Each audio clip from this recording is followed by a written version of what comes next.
Bye-bye, Miss American Pie. Drove my Chevy to the Eugene Levee, and that comedy was not dry. And one time, I stuck a flute in my We Saw American Pie. And we've got some thoughts and feelings on it, don't we, Luke? You memorized that. You weren't even reading your notes. No. This is going for Oh it. my God. All right. Yeah, American Pie. I guess, What were you, talk to me, like, what's your personal nostalgic experience and relationship to the film? Yeah, it's deep, unfortunately. It came out right at the time when I was 20 years old, so it was like in the zeitgeist. You know, everyone was using the same jokes, talking about Shitbreak and Shermanator and all that stuff. Just milfing around town, basically. Yeah. But I have in my notes, like, the first thing I wrote down as I started watching it, I wrote down, I immediately wish I was watching it, not another teen movie. Oh, yeah. I was like... I think, there's certain aspects of that actually do American Pie better than American Pie does American Pie. Yeah, but it was the idea of the torture of sitting through this movie again. Yeah. But surprise, surprise, I sat through it twice to do this podcast, and I don't hate it. Oh. It's not like... I thought it was much more cringy than I remembered it being much more cringy. And I can kind of defend some of the stuff. All right, good, because I'm going to come at it from the other angle. I did not watch this movie. I am a true professional. I watched it during the shutdown. I watched it with my wife and was just like, cruising through all the streaming services, trying to figure out, like, what to watch, this and that, trapped at home. And I was just like, have you ever seen American Pie? And she's like, no. I was like, oh my God, it's a classic. I was just like looking back on it so fondly. I was like, we're going to watch American Pie tonight. So we crack open a couple beers and sit down on the couch, and holy shit. It was like a, if not laughing was a drinking game, we would have, it would have been a blackout night. Which is just funny to me because it's I have such a fond memory of this movie. Like, you say you were 20. I was rented it when I was 12 years old. This was the movie that came out, it was the hype movie of the summer. Yeah. And also maybe just being that young, it was one of those, it was a rite of passage movie in a weird way. Sure. It was oh dude. It was the movie. It was the zeitgeist movie. It was back when we had movies of the summer. There was no internet back then. It was no, not as big as it is now, obviously. Exactly. I was gonna say there's internet in there's internet. There's internet in American Pie, which we'll get to that in just a second. There is very much, yeah. But there was no social media. No. What I guess I'm trying to say. But yeah, I rented it when I was 12 and absolutely loved it. And much like you said, I was part the problem. I was part of the problematic zeitgeist. I was one of the people that was quoting it all the time to my friends and stuff, and eventually owned it. It was one of those kind of you're 12, 13, and this is one of those you're one of the cool 12-year-olds. You own an R-rated movie kind of thing. Right. But yeah. You got a movie with boobs? Exactly. Oh my I remember God. also this was the first unrated, official unrated cut movie that they had. Okay. And I remember there was no none of my friends and no one at school had seen it. As far as the unrated version, so there's all this lore, oh yeah, no, it's crazy, it's just a porno officially, and so there's just all this hype, and so it's just and then having seen the movie, being oh, it's this must be a 3-hour cut then, where do they fit the porno in? Right. And then no, it's there's 3 more fucks, and I think the Shannon Elizabeth scene is 2 seconds longer. I fell for that every time when I was a kid. I was just ooh, unrated Super Troopers. Then it's just there's one more meow. It's just that's what made it unrated. Is just they weren't going to pass it because they're no, dude, that scene with Jim Gaffigan goes way too long. It's cut it. I forgot about them doing that in order to resell the movie exactly. 2 years later after it already faded. Yeah.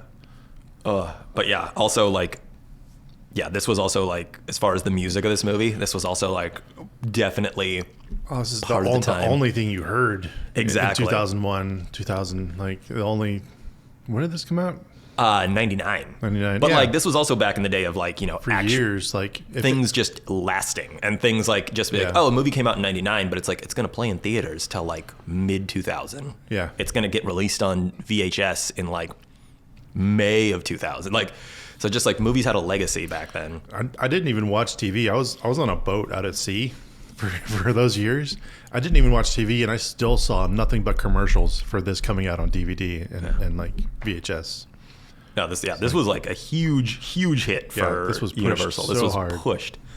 But yeah, I was just gonna say on the soundtrack, like I remember I was so hype about the soundtrack that like I actually bought a copy of it and was incredibly bummed out because like the only reason that I bought a copy of the American Pie soundtrack was because of 1 Week by the Bare Naked Ladies at the end. When we'll get to the end, you know, when we get there. But just like, yeah, just I remember that being the closing credits song and being so like, yes, like, and being like, oh, I was always like a little ska kid and stuff. So I was also like, oh, who are these Bare Naked Ladies? Tell me more. It's like you got sold on the name. Exactly. I'm sure I did. Yeah, exactly. Very let down to find out it's a bunch of 40-year-old men. A bunch of 40-year-old rocket scientists. Exactly. Chemical engineers. But yeah, I got the CD in like one of those classic like 12 CDs for a penny ads that RCA and like BGM and stuff would do. And just, yeah, I remember being like, Columbia Records. Columbia, yeah. And just like, okay. And just like sorting through like my Green Day, my, you know, Blink-182, my like Third Eye Blind, and then just like, boom, American Pie soundtrack. Holy shit. Slapped it in. It was just like, oh. It was like 2 songs on the soundtrack that made it in the movie. And the fucking one that I bought, the number 3 was not on there. That's the worst part. You got fucking snaked on that. But anyways, enough about the soundtrack. Yeah. What, for anyone who hasn't seen American Pie, should we do a quick elevator pitch? Sure. Okay. And I was just gonna play the play like a little trailer, a preview trailer. Yeah. Okay. Kind of ape a little bit of rewatchables. Yeah, exactly. But yeah, while Luke's shutting the door, I'll do my corporate elevator pitch. You're on the clock. All right, 60 seconds or less. Okay, I got the greatest idea for a movie. Hear me out. Teen sex comedy. I know what you're saying. Oh, come on, bud. The teen sex comedy, that's dated. That's 80s. This is the 90s, bud. Exactly. It's the 90s. We got to go bigger. We got to go bolder. I'm thinking we bring a bunch of pretty rich, white, horny children together, give them a webcam, and then, kids are like really into the gross house. You know this Tom Green guy? He's blowing up. We can't get him. But what we can do is bring dead moose humping to the big screen. Okay, we can't do that? Okay, fine. What if he fucked a baked good? Have I lost you? Are we still there? Okay. And also, people love bets. People love packs. What if the whole plot is a giant virginity pack? Yeah. These guys are just trying to get laid and make it to, it's their last year. It's their senior year of high school. And so this is like big feel good coming together, prom, senior ball, first loves. Oh, I'm telling you, we got a hit on our hands, bud. We got a hit on our hands. Okay, title idea: penises and pastries. I like where you're going with this. But actually, I was thinking, what if we tried calling it, I've got it. Untitled teenage sex comedy that can be made for under $10 million, which studio readers will hate, but I think you will love. Sold! Which actually, that was the actual first title of this movie. When the first script that was ever written for this movie was literally called Untitled Teenage Sex Comedy that can be made for under $10 million, which studio readers will hate, but I think you will love. I mean, it won me over. Yeah. And then they were like, no. And so then it was East Great Falls High, because they were trying to do like a location thing. Like they were trying to be like, right. Oh yeah. Yeah, like, you got to tie the name to a school somehow. Exactly. And then it just became Great Falls for a while. And then some, executive genius was just like, no. We're here for the pie fucking. We came for the pie fucking. We stayed for the pie fucking. It's American Pie. It's sad but true. Yeah. You know that happened. Also, fun fact, it was originally supposed to be a McDonald's pie, because that gets referenced in it when he's like asking, it's like, oh, what does it feel like? And he's like, it's like a warm apple pie. And he's like, oh, McDonald's are homemade. But McDonald's surprisingly turned it down. Yeah. Did not want people loving it that much. Way to be so prudish, Mickey D's. So they actually used a Costco pie, but they didn't credit Costco. Oh, thank God. Which also makes sense. Can you imagine how horrific that would be if they actually tried to shoot that scene with just a McDonald's pie too? Oh yeah, no. Like that would just be the Well, on top of the heat issue. yeah. No. No, that would just be like the most graphic, like fleshlight kind of like oof. It would be a very different movie. Oh yeah. It'd be Jim in the hospital for most of it. I would have gotten that unrated movie that I longed for and deserved. Wow, I'm surprised it was a Costco pie. I just like it's not hard to make a pie. No. I thought the film would have just made a set of 10. No, craft services dropped the ball there. Because it happened more than once. Oh yeah, it happened. It could not have. I mean, we actually never see the contact. We see a pie tin with a crust around his crotch, and then we see a fucked up pie. Yeah, we never see like. It's not like he actually. I mean, he did really do it. I've seen some. Yeah. I was gonna say it actually took 6 hours to shoot the pie scene.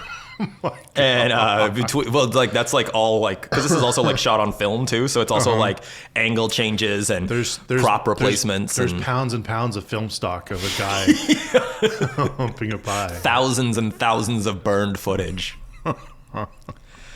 But yeah, and then Jason Biggs, the actor who plays Jim. He got cold feet right before the scene, and he called his agent to ask, like, "Hey, man, is this a great idea? Is this going to ruin my career?" Because he was starting to actually like get some traction and start to like do some indie stuff and get some movies under his belt. No, he wasn't. I know. This launched him for sure. This definitely launched him. No, it's launched like basically everybody except for Eugene Levy. But I mean, I would argue it probably launched him even more. Oh yeah, yeah. He was already in the stratosphere. Yeah. Got asking the agent, "Oh man, should I do this? This is a terrible idea." And the agent said, "Jason, you go fuck that pie with all you got." Oh man, American Pie. Oh, there was So I'm a camera nerd, and I noticed. I mean, as much time as they spent filming this thing, and the pie humping part was probably the best lit. Mm-hmm. Everything else. You're saying the greatest cinematography of the film is the pie? I think that they paid the most attention to it, which is rightfully so. But like the rest of the film is really dark. Yeah. I don't know if it was the version I watched, but like, and it could have been an editing thing too. But like, it was filmed without a lot of studio lights. It was a lot of natural light, and it was like you do that when you're in a hurry. It was just weird. It was odd to me to watch something, from this far back where it just seemed dark. Well, I think they didn't expect it to be as big of a hit as it was. I think this was kind of more or less like almost a studio throwaway film. Gotcha. Because like from the research I did, like, yeah, it's like this was originally going to be like a January slate movie. Like just like, all right, we're just going to pump something out because we need something for the month. And then like it was a huge hit with test audiences. And so they were just like, oh, no. We're going to like completely retool the slate and like this is our like our big May June movie. Yeah, I do. Yeah, that does make sense. And I had that feeling watching it too. It was like because there was like Fast Times at Ridgemont High got surprisingly. Did you ever seen that? Oh yeah, surprisingly successful. I would love to actually revisit that one because like in my mind's eye, we're definitely gonna do that one. Much like American Pie, I'm like, oh dude, I love Fast Times. Maybe I don't love Fast Times. I would argue that Fast Times is far more problematic. Probably. When compared to American Pie, but that's just. I mean, in looking back, I didn't think that, but now after watching American Pie again, I'm like, oh yeah, this is kind of like milquetoast compared to what they did in Fast Times. Yeah. But I feel like, I don't know. And like, again, got to watch it, got to revisit it. But I feel like to defend Fast Times a little bit, I feel like part of Fast Times was like supposed to be like touches of it were supposed to be like a little gritty. Oh yeah, I'm sure. For itself standing alone, it is its own thing. And it like said what it needed to say for sure. But like as us in this podcast looking back, to could it be made today or would we stand for it? There's all kinds of. I think this movie would have been canceled. This movie's very canceled. Just for like again like the numerous scenes. I don't think necessarily the pie scene. I think that would actually get more of like an approval today of like. I think there's actually YouTube channels devoted to lovemaking and food items. Yeah, exactly. So, like, it's not that would not would not trigger the censors for sure. No, but I think it all comes down to the elephant in the room with this movie, which for anyone who hasn't revisited it, there's a scene where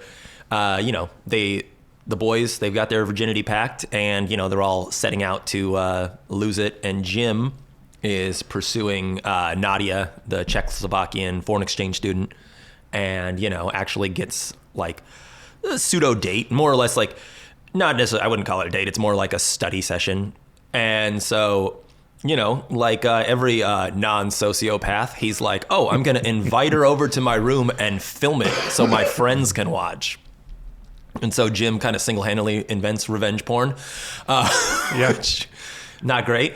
Not great at all. And then, of course, for the sake of comedy, he streams this like poor girl across the internet for the entire world to see. Yeah, without her knowledge. Yeah. But and it's not. This is like no, I'm pretty sure no woman would ever do what Nadia did and just start stripping and like.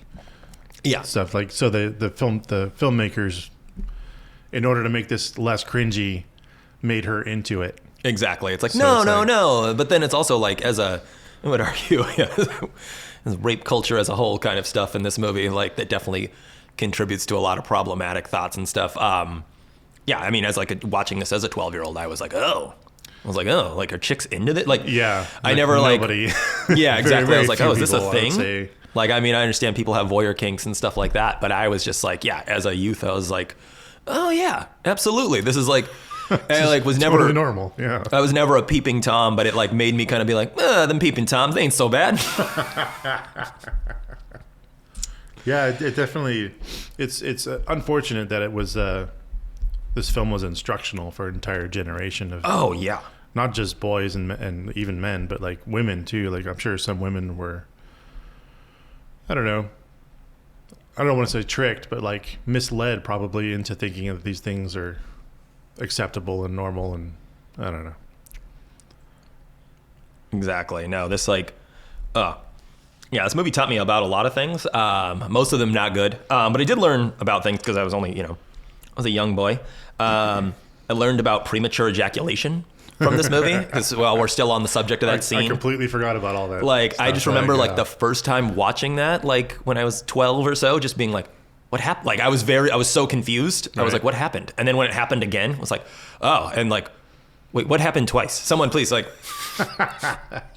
hey mom, what happened? Why is he, did he, oh, and then it's like, and just totally be like, wait, that can happen? And then like, Twice? I was a 12-year-old just trying to stand in the right gust of wind, basically, after that. Just like, is this how it works? Is this what we're doing here?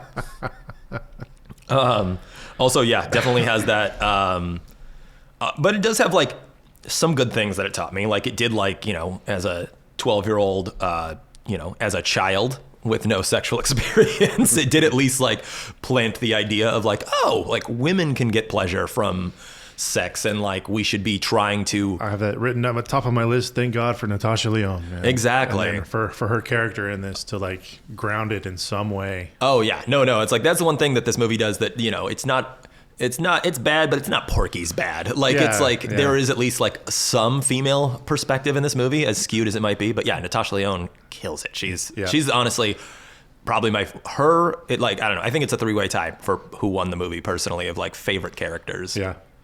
But yeah, it's her, Eugene Levy, and Thomas Ian Kane, I think is how you say his name. Shipbreak? Yeah. Eddie Kane Thomas. Look, there we go. Let's face it, he's always going to be Shitbreak. Exactly. But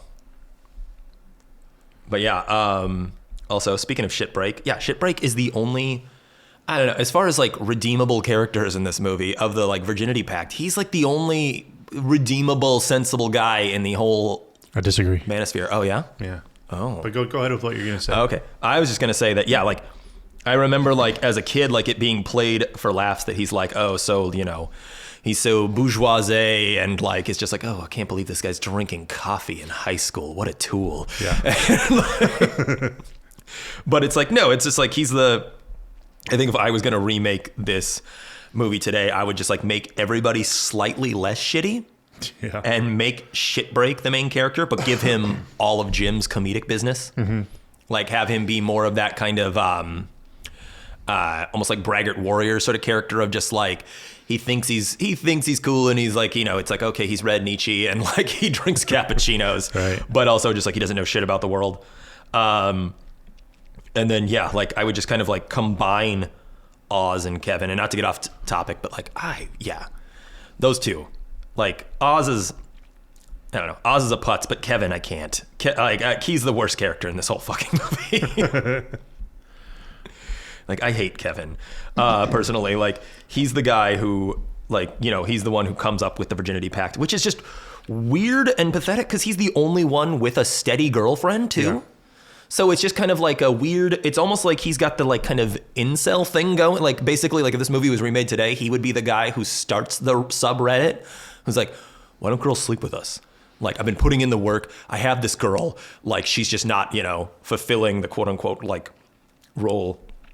And it's like, yeah, why do you need your friends to lose their virginity with you? It's very it's very weird. It's very weird. Like it's like, one thing to have it be like, this is what you're hung up on because you're a young person and like, you know, sex is very important and losing your virginity is a status symbol like in high school and all of that. I get it. It's just part of the... I think they just needed a plot for the movie. Yeah. But yeah, it is strange. It's a reach, I think. I think so too. I can see what you're saying about the characters, but they ultimately redeem themselves, except for Shitbreak. This is true. So for Oz, you hate Oz. Yeah, he's a shitty jock. Yeah, and he basically falls in love with this. I forget her name. Heather. Heather, yeah. And he joins Savino. Yeah, and he joins a jazz club to like. Initially, we think it's for the pact or whatever to like help, you know. Mina Savari. That's Mina Savari. I'm just gonna keep making up names. I watched this twice, like 3 weeks ago, so it's all like left my mind. But he doesn't like trick her, no, you know? And he's not. He doesn't force anything, and he genuinely goes back to win her heart. Oh yeah, he's in a different movie by doing, you know. So he redeems himself. Kevin has. You know, is in a relationship, and he's not trying to force anything. They're trying to find it at the same time, and he's actually reciprocating, if you recall. Oh yeah, the sex Bible. Yeah. Well, there's the sex Bible. Tornado. That's got some problematic shit. Yeah. But he's not forcing. I forgot her name too. Oh, Tara Reid. Tara Reid's Vicky. Vicky, that's right. Vicky is the character. It's a very even relationship, and they're getting consent from each other. Their whole arc is that they want to do it when it's perfect and right, and they're both like waiting or like trying to figure out when that is. Kevin even says when they're kind of in a breakup, they're like, I don't want to dupe her. Yeah, I don't want to trick her. Like that's pretty redeemable, man. That is pretty redeemable. He's not trying to do the pact thing. He's trying to do the right thing. All right, I'll get off my little high horse here. Maybe there's and then there's Jim. Jim did the horrible thing of broadcasting, like, and then he was egged on by his friends. Not an excuse, but like that's like part of the plot of the film. But and like again, the Nadia character. I doubt this would ever happen with a real human being ever. But Jim, this is a film about Jim realizing that he's a bottom. Oh yeah. Oh my God! Because that's like his whole sexual journey through high school. He's realizing, figuring out like the dancing for Nadia. He's a sub. Yeah, dancing for Nadia, and then he gets the band geek. Dang, I forget her name. It's okay. I've got all the notes in the world. Yeah, good. Michelle, played by Allison Hannigan, the great Allison Hannigan of Buffy fame. Exactly, and then he doesn't. He also when he you know after the incident, the embarrassing incident. He thinks Michelle doesn't know about it, so he asks her to prom. It's prom, right? I forget which one it is. But again, he's also not trying to get in her pants. He just wants a date. And they find out, you know, after the shagging that he goes, "What's my name, bitch?" Like that's one line that's like lives with me forever. Oh yeah, absolutely. But then he finds out like he's fucking into it, and he wakes up in the morning. He's like, "She used me." Yeah, I was used. She used me. He's so into So he's a bottom. He's a sub. He's a bottom boy. And nothing wrong with being a bottom boy. Yeah. And then Shitbreak, I would argue, is the only problematic actual thing, because like we talked about off already, he was actually the only underage person filming there. Oh yeah. And No, he's at the end he ends up with Stifler's mom, and he's the only one that kind of has like the actual inappropriate relationship with a severely older woman. Yeah, he kind of, it's like, it's all fun and games until someone gets molested on prom night. But I would argue I mean, it's hard to Yeah. say he wasn't like it's pushing just it and into it. And some very gray area. And also like, I mean, the movie too, it's also to its very, very little thin line of credit. There is a line that they throw in, I think very purposely, where right before like they're about to hook up, it's like, it's like, would you care for a drink? And it's like, yes, but I don't want what the children drink. Oh yeah. I want something mature. And then I don't know if you picked up on the music during that scene. No, I didn't. Is Mrs. Robinson. They're are they doing that? Graduate reference. Hell yeah. Yeah. I did not pick that up. But there's a lot of those little music cues referencing older films. I didn't write them all down. That's one that stuck out to me. But it's like this film wasn't dumb. There were actually homages. Oh yeah, to previous films in it. It was quite good. I mean, not quite good. It was like the attempts were good. The stuff that made it past edit, if you can like tune out all the Blink 182 stuff, you can actually see some nuggets of like actual filmmaking in it. Which also, for their credit, the boys do make a cameo in the streaming. They do indeed, yeah. The Mark, Tom, and Travis show rides again. But yeah, I was gonna say, it was really quick on that line, is like to kind of make it so it's like, no, this is consensual. This isn't. Right. She's not sleeping with a child. It's like, I don't want what the kids drink. I want something mature. And she's like, I've got scotch, 18 years. Just the way I like it. That's why it's the most problematic for me. I know, but at least it's like it's almost delivered like down the barrel of the camera too. Like, yeah. This is an adult. I'm about to have sex with an adult. Everyone. This is a parent of a peer. Exactly. I know. No, it's not good. It's not good. No, it's definitely grooming at the very least. If it's not statutory, it's at least grooming. It's not great. Yeah. But it's like one of the biggest jokes of the film, aside from the pie fucking, Stifler's mom. That's like the one thing that made it through all the other. Oh yeah, I feel like that just kind of like film. Carried the legacy on. It's just like, it didn't invent the term. I had to look it up. This movie did not invent the term MILF, but it definitely brought it into the zeitgeist. Did it not invent it? Mm-mm. Oh. It's highly debated. A lot of folks say it did, but I had to look it up. It came from, my terrible research. But it has some, like, it was either in a song or it was just kind of like, it was actually like a colloquial thing that was kind of used right before the movie came out. I thought it was invented by a 28-year-old John Cho shouting it at a high school. I know. No, I love that. Yeah. Oh, dude. The man aged like fine wine. He's like, doesn't look a day over 28 still. Not at all. Yep, he's fantastic. Oh, but back on the subject of Michelle, she's also one of the she's also one of my favorite characters in this movie. Yeah. I also hope that, Michelle, like watching it now as like an grown up awkward person, I'm like, I really hope Michelle inspired some folks to give nerds a chance. Like, I hope she got some art students laid. Yeah. Because she is like, Michelle's one of those like STEM girls that are incredibly like hyper focused and hyper passionate about everything. So it's just like, I guess it's my only real like encounter with that in film, I think. And like, also, like I know like as the series carries on, they get married and stuff like that. But like watching this and looking back on them, it's like Jim's never going to do better in his entire life. Oh no. Like that's it. Yeah. Like that's like the whole sub. Bottom thing is like, he's going to find his one, shining star. Exactly. Not gonna the round peg for that square hole, so to speak. Oh man. Also, just kind of keeping things moving. Eugene Levy. Yep, that was my next thing too. What a caring and understanding father at the end of the day. Like, yeah, he's honestly like, there's not a drop of judgment And like the role is just like pure, unfiltered, unadulterated love for his son. Yeah. And just like, like, get it? It's like, dude, being a teenager is tough. And we're going to talk about it. And I love his euphemisms where it's like, hey, man, he's like there's no kink shaming. There's no nothing. It's like, handball's fun. Like, fucking love playing handball. Play it all day. But, you tried tennis? Tennis is fun because there's a partner and you can, the ball will go somewhere else and possibly come back. There's a thrill to it, but it's a, I don't know, he's just so good. And then like the fact that, he catches his son masturbating to shitty scrambled like Cinemax porn. Oh, yeah.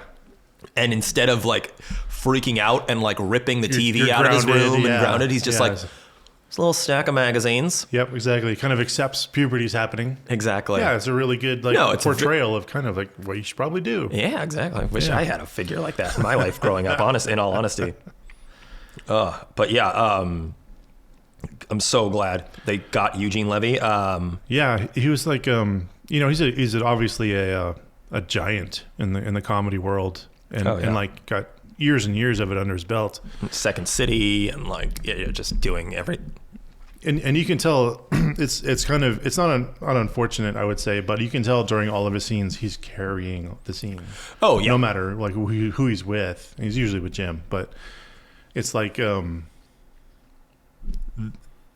he's the rock and everyone's acting around him. Exactly. Like if he's on set, you can tell he's kind of like leading everybody. It's like, but he's also like, to his credit too, there's no showboating to it. Exactly. Yeah. He's not taking over the film. He's not. Mm-mm. Yeah. No. Which also I'm glad that they did go with Eugene Levy because Bill Murray was actually the first choice to play Jim's dad. Ooh. That would have been a completely different movie. That might have gone in a different direction. Yeah. Luckily he turned it down. He I don't even know if he read the script because this was again like, this was supposed to just be your like, all right, we're going to crank out like 3 romantic comedies before March. We got to put something like kind of fun and silly out, like maybe an animated movie. And then it's like, and then we're going to get straight into like our Die Hard or Speed or like whatever of the summer. Right. And so this was just like in that throwaway slate. So yeah, Bill, turned her down. But also, yeah, Bill Murray in this role would have been, oof. He would have been much more... What was he doing at this time? I don't know. Was it like Lost in Translation era? It wasn't yet. He was almost there. He wasn't cool yet. Like, he wasn't his, like, they didn't dust off the Bill Murray, like, gemstone yet and, like, polish it up. It was like, he was, like, still kind of, like, I think he's just probably living off of, like, Caddyshack and Meatballs residuals, basically. But, yeah, he would have been just, like, the... Yeah, I think it would have. Yeah, it would not. He would have brought a little sleaze to it that it didn't need. It wouldn't have been as earnest. Yeah, and I don't think he would be able to pull it off like Levy did. Levy knew the job. He got the memo, and he like did what needed to be done to get the movie going along. Speaking of people who also turn things down, though, the movie would have been totally different. The original choice to play Jim. Do you have any idea who that would be? Oh, I knew at one point. Jonathan Taylor Thomas from Home Improvement. That's right, yes. So it's like Home Improvement was either just ending or had just ended. Yep. And it was like supposed to be his like, oh yeah, like we're going to make that. Because he was like. We're going to launch you from TV into film, bud. Yeah. He was like on the cover of like Tiger Beat and like, 17 magazine and stuff like that. So it's like, oh yeah, like we got an up and coming star. We got to utilize him. And then, turned it down. I think because he was still kind of going for, I don't know what happened to JTT, but I think he was going for more of that kind of squeaky clean Disney sort of appeal. The non-pastry. The non-pastry fucking. Porno, yeah. Yeah, which actually that could have been it. I'm sure that's all it was. I'm sure it was like, I'm sure if he got to play Oz or something, he'd have been super into it and been like, oh yeah, let's do it. Like, but, it's like that bit in Jay and Silent Bob Strike Back of like, just like, fuck one pie. That's right. Everyone labels you the pie fucker for the rest of your life. I forgot they're in that movie. And then he lists, but then it's also great because it's like, at the time, I don't know if those movies had any weight, but then like in the rest of the scene, he just lists like other films he was in. Mm-hmm. Like he's like Boys and Girls and Loser and this and that. And it's like, what, like thinking back on that scene, I'm like, I couldn't tell you what Loser was about. I couldn't tell you what Boys and Girls is about. But you know what? I can tell you what American Pie is about, bud. I remember American Pie. Yeah. So, there's something to be said about legacy. Well, I think all those other films are pretty much American Pie without the pie fucking. Exactly. Who wants that? Kind of hopping down the casting list here. Old Stifler was the film debut of Sean William Scott. Yep. Which, for better or for worse, he knocked it out of the park with the role of just ultimate douchebag. Yeah, I honestly think like they could have, because he also doesn't really have a redemption arc. He just is who he is. No, he's the foil in the movie. Completely the foil. But I think he could have been like amped up more as like the actual like antagonist you or villain. You wanted to see more of him, huh? Well, I just wanted him to see more like lean into it more because he's a douchebag frat bro, but he's never. There's nothing that menacing aside from like he pulls some like pranks on Shitbreak. Yeah, I was rewatching it and I remember him being in it more. Yeah, he's exactly. He's actually not in that many scenes. No. He's just kind of like comes in, he says like some crude shit or like cracks a homophobic joke, and then he's like, all right, I'm getting my check, I'm out for the day. Yeah, exactly. But also speaking of old Sean William, this actually for better or for worse, this is also one of those things that was probably like in the zeitgeist and like influencing 12-year-old brains in the sense that like I didn't think he was quote unquote like the man or anything like that as a kid, but I definitely was like, oh, he's like an alpha male cool guy who gets laid and like this and that. Not someone I wanted to grow up to be, but it definitely like mildly looked up to in a weird twisted kind of way. Sure, people saw it as an option. Exactly. Kids saw it as an option to follow. And it's like, ugh. It's like, wait a minute. You like to trip people too? You like to shove people in, you like to do a little book slapping and shove people in lockers? Yeah. Oh my God. Maybe there's a future for me. But my favorite little Sean William Scott bit is actually, Sean William Scott is not like that in real life in any way, shape, or form. Of course not. He's an actor. But he based his portrayal of Stifler as a composite of 8 different guys that he hated in high school. Right. He actually like called them up and like just like, hey, like Richie, how we doing? But yep. Nope. I definitely don't sit down when I pee. Thanks for saying that again. Anyways, hey, can we catch up? Can we chat? Like, yeah, it's just like a composite of just like every dickhead in high school that like kind of lightly bullied him or just like, yeah. Right. We had a Casey Affleck cameo. Oh, again, I am a professional. I watched YouTube clips to prepare for this podcast. I just watched the heavy hitters. I watched, like some Eugene Levy, some Flute Talk, which we'll get into, and, the infamous pie scene. And that was kind of my... So you didn't see the Casey Affleck part? No. Oh. Who is old Case? Got one up on you. Oh, yeah. Kevin calls his older brother. Oh. That's how he finds the book. That's incredible. Yeah. Yeah. Casey Affleck is just one restaurant scene. They had him for half a day, probably even less. He also, if I remember correctly, I'm like pulling into the recesses of my like alcohol-soaked brain. He's just Casey Affleck. Like I don't remember them being any acting. He's just like literally. Pretty much. Yeah. Yeah. And he's just being the big brother, passing on the thing. Exactly. Like just nothing. like. And there's questions. It's weird. He's in a restaurant with a guy, which is strange. With a probably just a friend, but they're having like a little.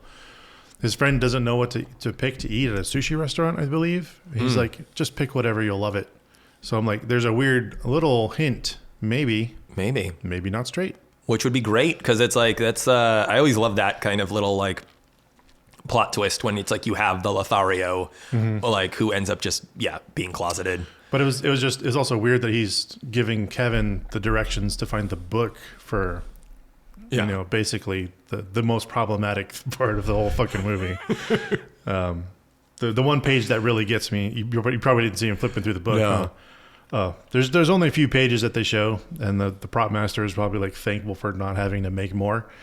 But like, there's one page that has like cutouts of vibrators, and it's like the enemy. Like, this is your enemy. It's like not really. Come on, guys. I mean, no, if you don't have it, it's never going to get there, and you probably want some help. No, that book. If this was remade today, that book would just be like a 4chan Reddit a thread sort of thing of just like, oh, okay. If we're the nostalgia killers, that's probably the one part of this movie that needs to go. Yeah. Okay. Or be amended somehow. To be better. Like, I don't know. Not the webcam scene. Well, definitely that. That's already shot and killed. Shot and killed, yeah. That's definitely a no-no. But the book, and it's weird that Kevin comes out with a positive outlook from the book. Oh, yeah, 'cause the book is very- the other page is like how to go down on a woman. Yeah. So like that's the only two you see. Exactly. You see the old tongue tornado, I think is what it's called, or Yep. tongue twister. Yeah, half the page is a fucking tornado. Yeah. But that's like, yeah, I mean, I guess maybe the book isn't the worst part. Yeah, I don't know. And then also the it's idea like, of it being written by a bunch of boys. I mean, it's pretty yeah, obvious exactly. that- It's just, it's like, nah, you know, it's a dirty, like, locker room, like, Jack Rag kind of thing. It's just like, ugh, it's not great. Yeah. But I do think that it's kind of fun that it's like, and it's not good to, like, obviously, like, build on those kind of ideas and, like, you know, indoctrinate more people into your spooky, like, Right, yeah, sex Bible. that's so I guess that's the bad part. That's the thing that gets me. It's yeah. like, oh, people are following this shit. This is incel culture. Exactly. Like, This but- is the manifesto right here. yeah, exactly. Yeah, any kind of hand drawn manifesto is bad. If we learned anything from the Unabomber, That's right. Yeah. Here on this podcast, we do not condone manifestos of any kind, positive or negative.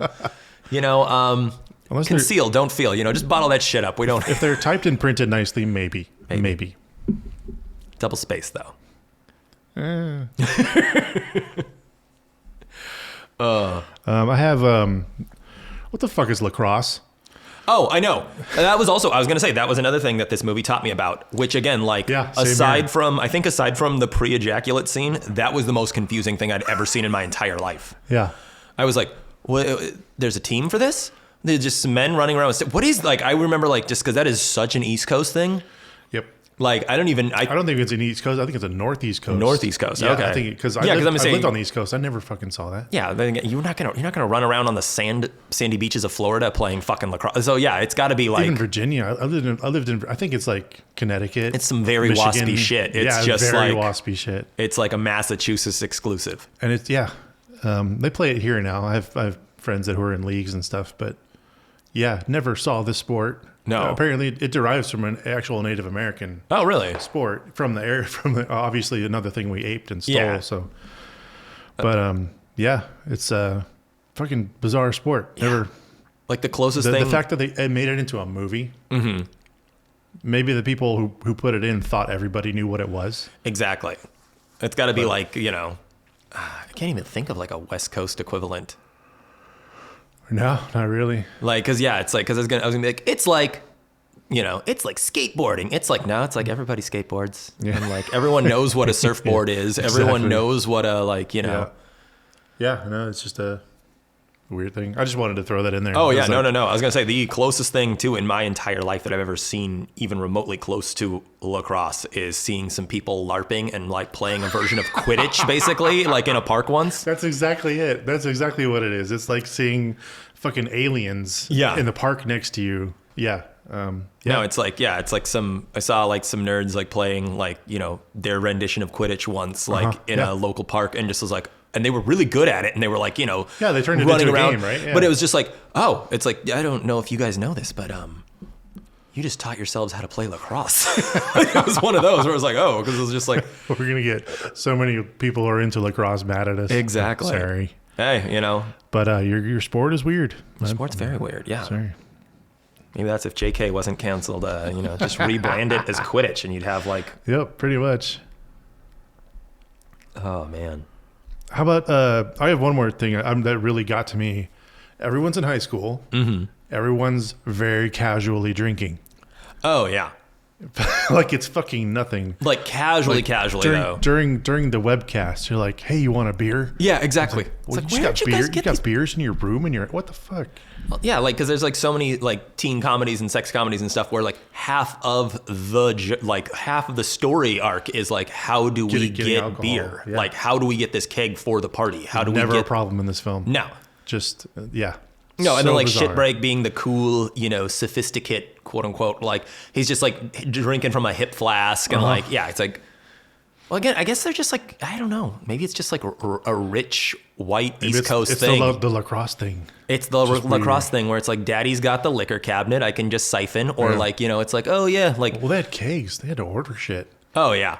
Well, I think like Stifler's mom is like, again, she's she's probably the most enabling. problematic person in the whole fucking movie. I'm sure she's just like, we don't care if you drink, honey, just do it here kind of parent, you know? Yeah, So yeah. I'm sure she's actually just ordering these kegs. Yeah, I bet. And also, you know, being the fucking predator that she is. All respect to Jennifer Coolidge, but I know, yeah, I know. the characters, Obviously, the character, but no respect to the fucking predator. Probably just been. I don't think shit breaks her first quote unquote victim. Like she's probably just grooming kids at these parties all the time. Oh my god, I never thought of that. That's right. Yeah. Yeah. Oh fuck. Why was the door unlocked? Exactly. Oh shit. Yeah. The plot thickens. Exactly. Like it's like, oh yeah, you know, it's like my, you know, shithead teenage son who's gonna grow up to be a date rapist, you know, is having all of his fuckhead friends over. I'm just gonna casually leave the pool room open. I'm just gonna got my son dressed as a fly and bring all of the flies to the spider's web. Exactly. Oh Be Jesus! a damn shame. That's dark, dude. I did Yeah. not read into that. Be a damn shame if some ants showed up to this picnic Oh my god. and just set out a, you know, lovely little basket here and like, oh, did we spill honey on the? Oh no! Hope we don't attract any bugs. It's like, oh yeah, no, honey pot to the extreme. Oh my god, that is so. Yeah. Yeah, I didn't. This is all brand new. You know, this is a revelation right here. That was not written down. I don't have any of that. Yeah, that's yeah. Comes to you when it does. Mm-hmm. I will. While we're on Jennifer Coolidge's character, she never gets a name, as far as I can tell. It's No. always Stifler's mom. Stifler's mom. That's definitely. Which also, again, adding to the fucking predator aspect, I think there is a bit. I think there's a bit where she's like, oh, Finchy or something like that, and he's like, Stifler's mom. He's like, what do I call? Like, I think there's like a little throwaway joke there, like, what do I call you? And she's like, oh, Stifler's mom. Like, just call me Stifler's mom. Well, that's not how it went. Or maybe it's in the. He just says it. Oh, maybe that's in the second movie. Possibly. Because I definitely like. I did not do that research. I did not either, but I did see. Yeah, the second movie just also back again because this was such a like part of the zeitgeist. I remember being like, oh my god, there's an American Pie 2. Second one coming out. It was only 2 years later too. Yeah, they were like. They were just like cranking it out. They were like, no, we keep the money. The money train is rolling. It's gonna stay on the tracks. But yeah, I remember like seeing that in theaters. And that was actually my first experience as a double dip, where like a little sneaking into the theater. Oh yeah, yeah. It's like me and some friends went and saw American Pie 2, and of course, you know, had to have mom buy ticket, like not my mom, but their friend's mom buy tickets, and went and saw it. And I just remember like it was when that age where you're hanging out with like, it's not sneaking into movies is totally fine. I advocate for sneaking into movies. Well, maybe not now because theaters are dying. Maybe you should support the cinema. But yeah, it was like one of those things where it's like, you know, it's like the quote unquote like bad apple that I was hanging out with was like, hey man, you want to see Rush Hour 2? And I'm like, hell yeah, I want to see Rush Hour 2. I don't have any money though. Like I just spent like $9 on popcorn. And he's like, come on, let's go see Rush Hour 2. And so just like, yeah, American Pie 2, just like credits hit, snuck in. It's like got half like, you know, it's that's the only negative thing about movie hopping is like you always hop into like, you know, you don't ever catch the beginning. Right. So I just remember just like literally walking in and it's just like, I think it was literally like walking in on like the Chinese bamboo very strong scene where they're dangling. So just being like, wait, they're in China in this one? What's going on? Like just being so lost. Yeah. Right. Oh, good times though. We have an homage to Dumb and Dumber, I think, with the laxative shit scene. Oh, yeah, I didn't even catch that. I don't know if it's an homage or not, but it's like, I mean, if it wins, it wins, and they're going to put it in films. If you know, poop jokes will never die. Poop jokes will never die. No. But yeah, there's the one scene, yeah. The one part, you know, shit exactly. sounds. And then like has to, it's like, oh, the shit. Yeah. Also, like, yeah, something that would definitely like if we remade this movie today, it's like. It would just be a unisex bathroom, so it wouldn't be like it would just be like, oh, it sucks that this guy's blown it up, but it was like the shame and humiliation of the girls' bathroom wouldn't exist. Yeah, that was probably the only funny part. Yeah, I mean, the poop was pretty funny too. Yeah. But also, you know, problematic drugging somebody. Oh yeah, putting a prescription bottle of laxative in their food or their drink. Wow. Yeah. Well, the laxative isn't the worst thing that gets drank in this film. There's a scene. Fuck. There's a scene at the beginning. The first party scene. Yeah, there's a scene where some fluids get consumed, which is also like, Is this problematic though? I don't think it's problem. I mean, It's just funny. that's just good old fashioned That fun for was the whole the- family right there. That That's was just probably the best lesson to come out of this film is to like check your drink. check your drink. Yeah, don't just Don't pick up rain. Don't leave. Yeah, don't pick up random shit. Don't leave Always- yours laying around. Always write your name on your cup. Always, drink from a sealed bottle like at a party. It's like always keep an eye on your stuff. And if you're a kind person, remove your cup that you ejaculated into. Yeah. But also, From what a weird. circulation. That's also like that was one of the things that stuck with me. Like thinking back on this movie, that's just like one of the weirder things that happened is why does he come into the cup? Like in the sense of like, why are we like? Because I understand like it's like Maybe it's a lacrosse thing. maybe it's a lacrosse thing. I guess so. Yeah, I was gonna say like because like I understand the etiquette of always checking in with your partner and being like, oh, this is gonna happen, and then like and then having someone deal with that like however they feel like dealing with it, to put it as delicately as possible. Right. But yeah, like it's just like so odd to be like, oh, are you close? Yeah, and it's like, here's a beer. It was just so, and then just to casually just like, what a great orgasm. I'm just gonna set this warm cum beer down And then leave. and then leave. Like Yeah. that's worse than steal. Like they always like. I remember that was one of those like scare tactics they did like in high school for like, why you shouldn't party. Like is because of like, it's like you can get all the terrible things that can actually happen. Like you can get drugged, you can get this and that. Right. Remember one of the big things they would do is like, oh yeah, and like there's not a single party that happens in high school where valuables don't get stolen or broken or this or Right. that. And like think of your parents. It's like no, it's like break and steal everything you want. Just don't leave cum beers in my fucking house. Don't leave landmines. I think I would get in so much. Yeah, I would. As a parent, like I would, it's like I'm not mad, I'm disappointed, but if I'm like walking around cleaning up jizz, I'm very mad and I'm very disappointed. That is the kibosh on the parties forever. You know they have a maid. I know they do have a maid. That's also like I remember an acquaintance once who loved these movies, and they had put it perfectly as to why they love these movies because it was just like, it's like it's just rich white kids getting into antics and having no like, and it's a comedy because there's no repercussions for anything, so Right. it's just like and then it's like moving on. It's okay. Dad's paying for college. We're gonna be fine.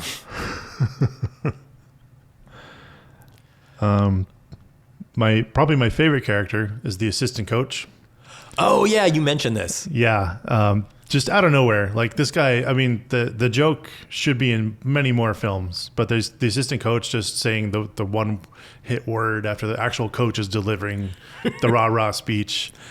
It was like, he's like, the coach is like, you don't stop until you score. And the assistant coach, till you score. I guess it's good. Like, coach is like, this game is the culmination of everything you've been working for. Culmination. It's like fucking comedy gold, man. Yeah. Like, The only other thing that reminds me of is, and it is like one of my favorite little bits in Mallrats, is when Brody's going to like oh yeah, the comic book shop and like finds out Stan Lee's there. Yeah. And the comic book like shop owner is like, it's like, hey bud, we told you can't come here again. And there's just like he has a crony who's just like, yeah, tell him Steve Dave. Yeah. And it's like, yeah, you've been banned since March. Like, yeah, since March. Like it's just like, meh, see, like it's very like yeah. it's very Bugsy and Bugsy. Yeah, totally. Yeah. But I just had to point out that assistant coach, like the one I don't think that actor went anywhere. He did a few other things, not that I've seen, but just that bit alone would kill in so many other films. Oh yeah. Just rewatching it again, I just laughed my ass off. I forgot about that. Speaking of the words killed in films, this teen sex comedy was dead as a doornail, it seems like nowadays. Like, I feel like we just have like, I don't know, I guess it's just maybe that more pivot to like streaming and like Yeah. episodic television and stuff like that. But it's like, I can't name a single. We're also old. We're also old. Yes, that's true. It's not our demo anymore. Yeah, I think there are films like it. I think it's gone much more to like Disney. that's true.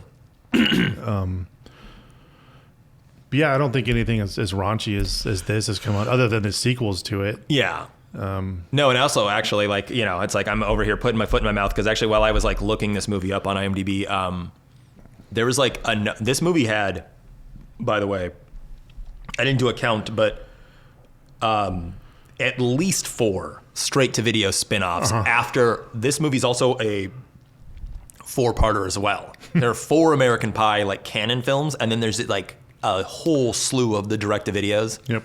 But a new direct-to-video came out in like 2022. Oh my God. Yeah, it's like it's kind of like a light script flip. Like it's I forget the name of it, but it's just like essentially it's like a female-led American Pie.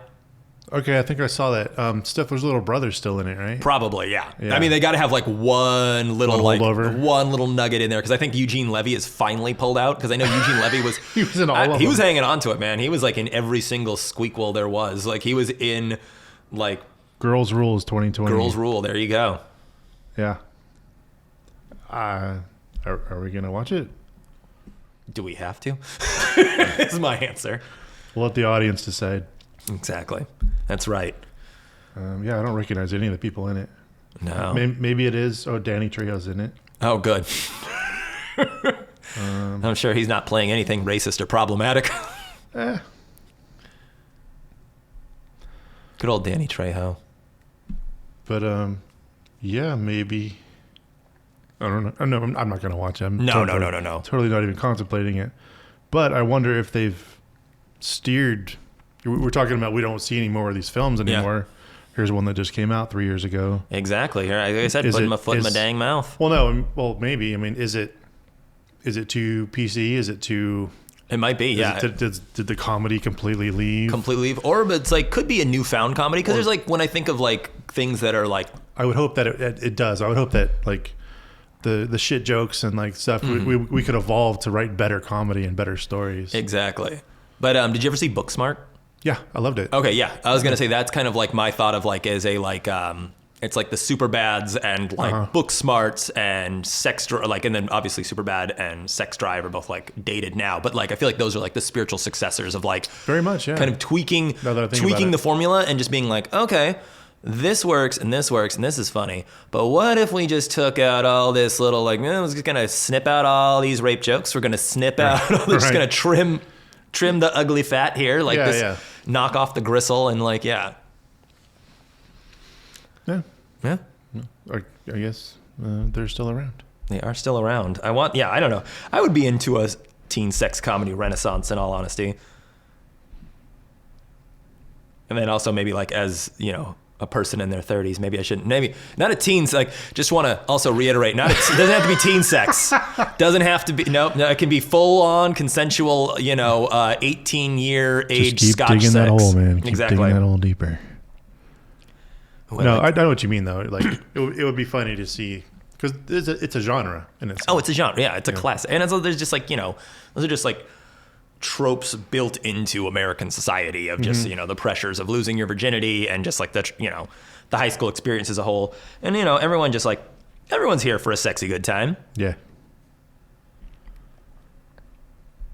But, yeah, I think we are just over an hour. Okay. And so good. You can wrap it if you want to. Start wrapping it up. Yeah.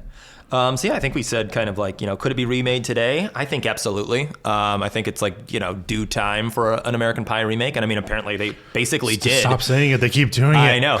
But I'm just saying like, yeah, I don't think this is dead. I think you could totally do like an updated version where, as we said, like the, the sex Bible is now like a spooky 4chan thread. And you shouldn't do the webcam scene. But if you did it, you could do like an accidental streaming.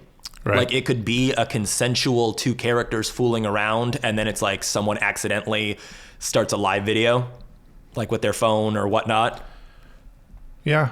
You could also, like obviously like the one good thing, as we said before, like the one good thing, which we didn't focus too much on them, I don't think, which we can be better people.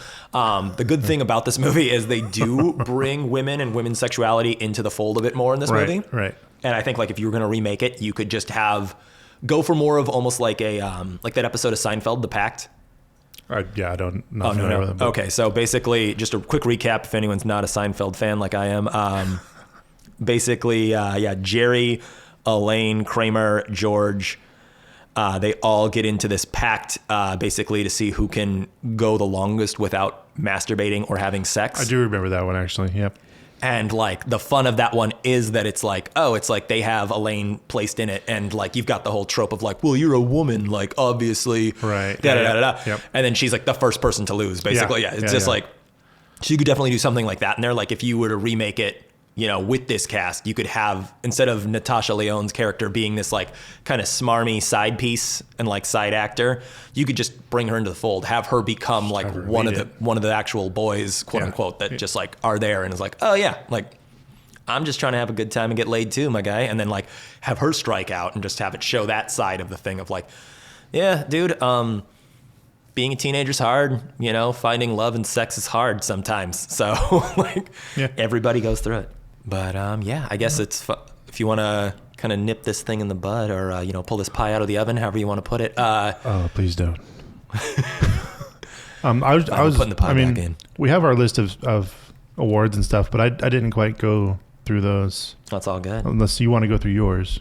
I feel like I kind of worked all my shit in. Okay. Like for the most part. We're still working on the exactly. The thing, people. Sorry. No, this is could be. We don't know how to do this. We don't know what we're doing. Figuring it out, you know. This is the maiden voyage right here. But the one thing I want to try is to decide at the end: do we kill it? Do we keep an eye on it, or do we let it live as the nostalgia killers? Almost like a fuck, marry, kill, if you will. Exactly. I think in the realm of fuck, marry, kill, I think it's a fuck. I kind of lean a little bit more towards a kill personally, just because, like, again, like when I watched it, you know, back in 2020. Again, yeah, I did not do my homework. Good job, Chuck. Good job. Yeah, knocking it out of the park here. But when I didn't do my homework and I watched it back in 2020, I remember just watching it and just kind of, I didn't laugh. I like maybe laughed twice, but like I remember as a kid, I was like barreled over. It was a weird time too. That was pandemic time. Yeah, that's true. Nothing was fucking funny. Could have just been like some hardcore, you know, trauma just really coursing through my veins. But so yeah, I'm gonna go with I think you've convinced me to take it off of like the kill. Like I came in here with it in my scope. I was like, oh fuck this movie. No. But like you've definitely you've made me see the light slightly. Oh, good. Yeah, the crust is not fully burnt. We got a nice like it's not golden, but you know it's like. We've gone from you know, McDonald's apple pie to like it could be it's like a Marie Callender's or a Claim Jumper, you know. It's like it's maybe not thawed out all the way, but you know, I totally agree. Like I wouldn't want to promote everything that's in this film, but it's not as bad as I remembered. All right. So yeah, I'm not going to kill it either. Coming up on a compromise, people. What an exciting episode we are doing. Mid-tier. I honestly, looking at all the fucking sequels, I don't think we have the armament for that. No, we couldn't kill it if we wanted to. No, exactly. No. It just keeps like, rolling. So yeah, we have no power over this. She's the Hydra. Like there's you cut off one head and it's just like Eugene Levy still needs a check. Let's make more. Also, the residuals that man must be making. I would hope so. I mean, I hope so, but I'm just saying, like, he had to have been like one of the. I did not do the best research, but he had to have been like up there on the pay scale, just in the fact of just like, oh, you know, it's like we're getting someone's vaguely heard of at the very least. I would hope so. Yeah. I mean, I know he's not super busy, but he's also like a legend. Yeah, exactly. So I think he's doing well. Those eyebrows did a lot of work. So much work. A lot of the lifting. Oh, speaking of Eugene Levy, I would love to do Stay Tuned sometime. Fuck yeah. I forgot about that movie. That movie needs That's one of my childhood favorites. It's a perfect movie. It doesn't need a remake, but that movie needs a remake just so that people can see it again. Because there's some problematic stuff in it. Yeah, exactly. You could fix 1990s mentality. And also, like, it's one of those things where it's like half the like bits are like, well, does anyone know what like my so-called life is, or like, you know, stuff like that. Like, there's some you know, very dated pop culture jokes in that movie. But otherwise, like, you know, it's like I think. God, I haven't seen that in a long time. I think John Ritter dances with Salt and Pepper. Yep. Like that's how, you know, that's how kind of flash and pan some of the stuff is in that movie. So it's like, yeah. I'm going to write this down so we don't forget it. Should we wrap up? Yeah, we can wrap up. This has been the Nostalgia Killers. Bang, bang. I've been Luke Lone. I've been Chuck Starzensky. Follow us, on wherever you listen to podcasts and whatnot. And wherever we wherever we end up out. putting this, who knows? Maybe it's going to be broken up into a bunch of god-awful, Snapchats or something like that, where you just have to watch 30 TikToks to get the entire piece. Stay tuned for part 2. That's fucking evil. No, it'd be gross. Let's not do that. No. I'm sure this will be on YouTube or Spotify or something. Right on. All right. And thanks for listening.